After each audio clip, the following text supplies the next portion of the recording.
Chers amis internautes, bonjour, bonsoir. Ouais, c'est encore un cadeau qu'on me fait, on n'arrête pas, vous êtes trop gentil. Alors, je remets des lunettes parce qu'évidemment, je suis non-voyant. Chers amis internautes, là, on est évidemment tous bouleversés par la mort de Bilal. Bilal est mort en Syrie, ce jeune Français qui est parti combattre avec son frère Abdallah pour ce qu'il considérait évidemment comme une cause juste, une guerre sainte. Le père, d'ailleurs, leur père à tous les deux, Étienne, est bouleversé. Lui, il est informaticien en banlieue parisienne, l'autre, il joue au loto, il mange du saucisson, il voit ses deux mouflets qui partent, il comprend pas ce qui se passe. Donc, évidemment, on lui transmet toutes nos condoléances, mais bon. Bilal et Abdallah sont des convertis. Au départ, ils s'appellent Gilles et Emmanuel. C'était leur nom d'esclave, mais ils l'ont changé, ils ont choisi un autre. Beaucoup vous dites, mais Dieudo, alors, mais pourquoi, quel rapport avec toi? Aucun rapport, je ne les connaissais pas. Mais Abdallah, lui, me connaissait apparemment. Enfin, il connaissait selon les informations du Figaro. Donc prendre vraiment avec des pincettes. Parce que quand le Figaro dit quelque chose, en général, court dans l'autre sens, c'est à peu près sûr d'avoir la vérité en face. Donc là, ils ont décidé de fabriquer un lien entre moi et les djihadistes français.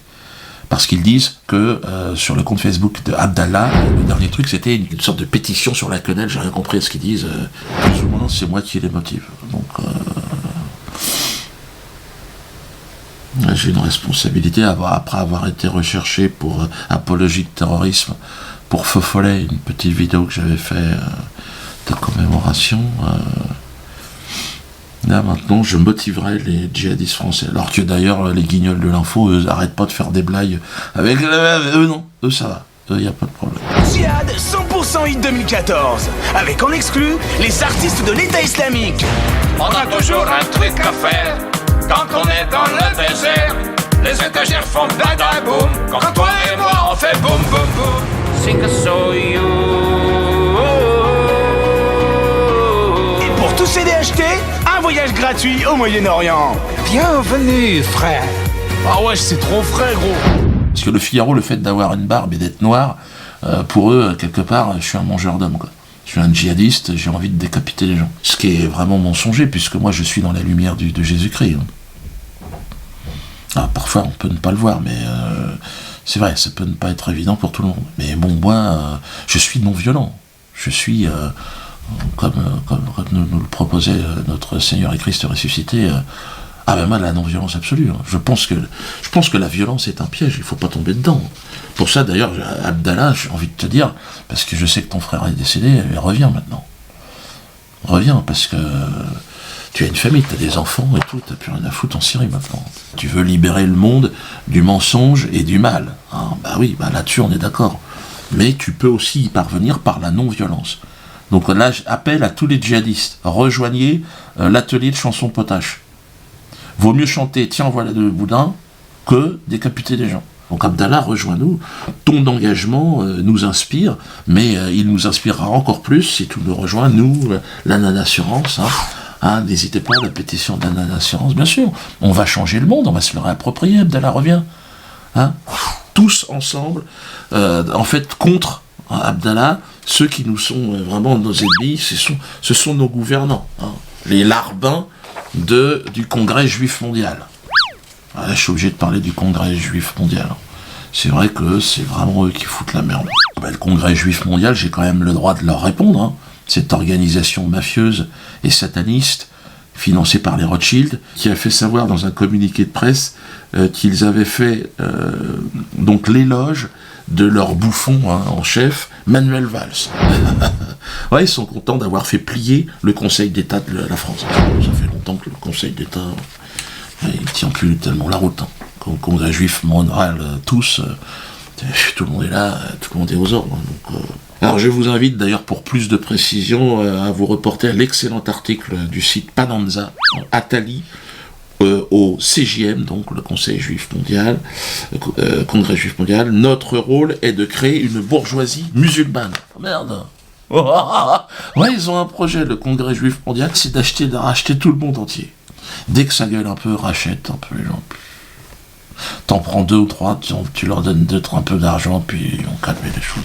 Les mecs, ils ont des projets pour l'humanité, c'est extraordinaire, le Congrès juif mondial. Putain, s'ils pouvaient avoir le projet d'arrêter de nous casser les couilles, ça serait déjà pas mal, hein, putain. Comme dirait mon directeur de la publication, putain. Congrès juif mondial, le patron actuel, le président, c'est le Ronald Lauder. Lauder, il s'appelle. Ouais, Roger, Lauder. Ouais, Roger a raison, Lauder, il porte bien son nom. Ouais, quand il ouvre la bouche, ouais, c'est vrai que... Même toi, même Roger, même une mouche à merde s'est évanouie. Alors, vous imaginez l'odeur. Alors, c'est un multimilliardaire, l'odeur. Il achète des tableaux à 140 millions, comme ça, comme toi, t'achètes un Pif Gadget. Il met ça au-dessus de sa cheminée, il regarde, ouais, je suis content. Puis quand il a plus de feu, il met ça au feu. Ah, ils ont du pognon, ils chient le fric. Price, of course, didn't matter. Lauder spent $135 million for the Klimt in 2006. In total, Lauder has spent more than $1 billion on the arts, but he questions whether the next generation of billionaires will approach art as collectors or as investors. Et alors, ce qui est très amusant, c'est que François Hollande, l'ami descendant, le socialiste, parce qu'il est pour les pauvres, et bien lui, il a décoré de la Légion d'honneur, donc Lauder, le 6 février 2013. Il a dit, ouais, il est bien, il faut ça m'inspirer, c'est un homme de paix, de culture et d'engagement. Oh François, tu fais n'importe quoi. Là, ils veulent supprimer le chômage. Non, je rigole, les gars, parce qu'il nous reste au moins ça. Il nous reste un peu de rigolade. On peut rigoler. Faut rigoler, par exemple, aussi, il y a France Télévisions qui sponsorise la comédie musicale de Polanski. Alors, regardez au-dessus de l'écran, les photographes sont là. Voilà. Ah oui, tu obtiens. Polanski financé avec vos impôts, et moi, interdit. C'est-à-dire l'humoriste nègre interdit, le pédophile juif subventionné. Oh, mais c'est très bien. C'est comme la pièce de BHL, Hôtel Europe. Bah, c'est vrai que pour lui, l'Europe, c'est un hôtel, comme la France d'ailleurs. C'est un hôtel de passe d'ailleurs. Alors, franchement, c'est en train de devenir... Puis alors, là, son spectacle, ce qui est un véritable navet, pour que personne ne veuille le voir, défiler de toutes les putes du système. Ils sont tous passés là-bas. Tous les larbins du Congrès juif mondial, à tous. Hollande, Valls, Sarko. Il manquait plus que Marine Le Pen. J'étais étonné de ne pas la voir. Je voulais évidemment venir pour voir cette pièce, cette œuvre. D'abord parce que j'ai une profonde admiration pour Bernard-Henri Lévy. C'est une pièce très importante. Bernard-Henri Lévy démontre une nouvelle fois ses qualités d'écrivain, d'auteur. On a passé un moment et je dois dire que M. Weber était exceptionnel. Par contre, le public, personne ne peut blairer cette pièce. C'est pour ça que ça l'énerve, BHL. Il m'appelle, moi, le bandit friqué.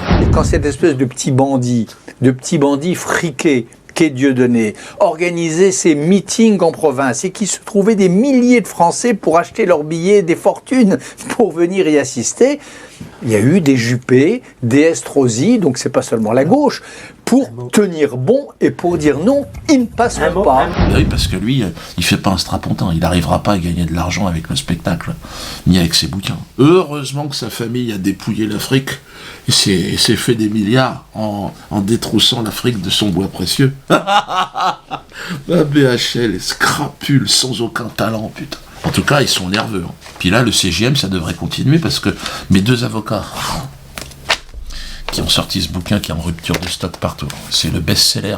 Alors, ils ont essayé de l'étouffer dans tous les sens. Vous pouvez encore le commander, il en reste ici. Là, c'est en réédition maintenant. D'ailleurs, je vais pouvoir partir en tournée grâce aussi à mes avocats qui ont pris la précaution d'envoyer le DVD du spectacle, de ce nouveau spectacle que je joue, Le Petit Bond, au Conseil d'État, au ministre de l'Intérieur, à tout le monde, au procureur de la République, et ben de manière préventive, j'ai été interdit par le Conseil d'État, là, de manière préventive, c'est de leur dire, est-ce qu'il y a quelque chose qui vous dérange dans ce spectacle ?